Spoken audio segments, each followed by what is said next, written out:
গুনাহ করো না, আর মোবাইল ফেল করো না।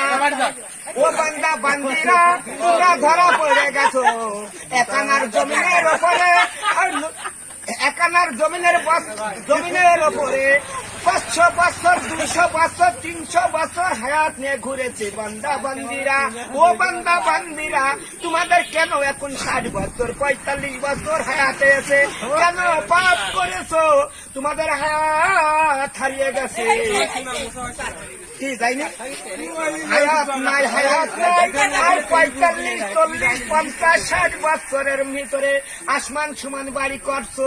ওই আসমান বাড়ি তুমি আর ঘুমাবা না, আর শুবানা শুবানা।